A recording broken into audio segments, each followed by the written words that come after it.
పుట్టిన రోజులకు ఫ్లెక్సీలు కడతారు, పండుగలకు పబ్బాలకు ఫ్లెక్సీలు కడతారు, లీడర్లు ఊర్లకు వస్తున్నారంటే ఫ్లెక్సీలు కడతారు, నచ్చిన హీరో కొత్త సినిమా టాకీస్లకు వస్తున్నదంటే ఫ్లెక్సీలతోని టాకీస్ అంతా నింపేస్తారు.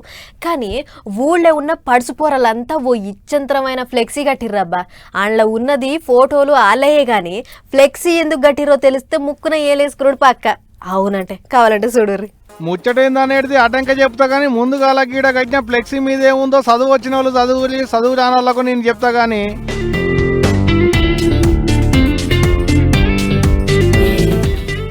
ఏముంది, కలికిరిపల్లి పబ్లిక్ కు కనుమ పండుగ శుభాకాంక్షలని ఉంది. దానికే ఇంత రాదాత్తమా అనకులి. ఒక్క పాలి కండ్లు పెద్దగా చేసుకుని పూటోళ్ళ నడిమిట్లున్న రాతలు చూడాలి. మనోళ్లకు గాండ్రానట్టుంది. ఓ పాలి దగ్గరికించి చూపెట్టే ఎడిటర్ అన్నా.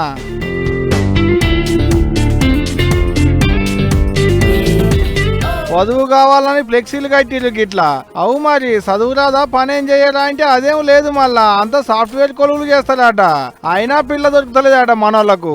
ఎందుకంటే దానెనక కూడా కాతుందుల్లో. ఇక కథ ఏందో చెప్పరాయే కాక. వధువు కావాలని హైలైట్ చేయాలని ప్రపంచానికి తెలియజేయాలని పెట్టడం జరిగింది. ఎందుకు పెట్టడం జరిగిందంటే ఆంధ్రాలో ఇంత అన్యాయంగా జరిగిపోతోంది. అమాయకులుగా ఉండేవాళ్ళు కూడా నేర్చుకుంటున్నారు. పెళ్లి కావాలంటే ఒక కారు, ఒక విమానం, ఒక రైలు ఉందా అని అడిగే ప్రయత్నం చేస్తున్నారు. ఇది తప్పు.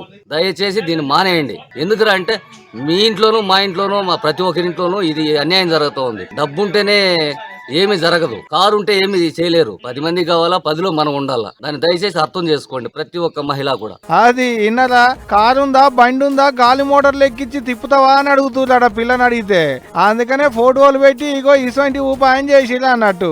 అటనన్న పిల్ల దొరుకుతుందేమోనని వాళ్ళ ఆపోచన వాళ్ళది. మరి అన్నట్టు ఏడైందో చెప్పలేదు కాదు. చిత్తూరు జిల్లా ఐరాల మండలంలో ఉన్న కలికిరిపల్లి ఊరి యూత్ పోటల తిప్పల ఇది. మరి ఇప్పటికన్నా ఎవరన్నా పిల్లని ఇస్తారో లేదో గాని ఇటువంటి కష్టం అయితే పగోనికి కూడా రావద్దబ్బా.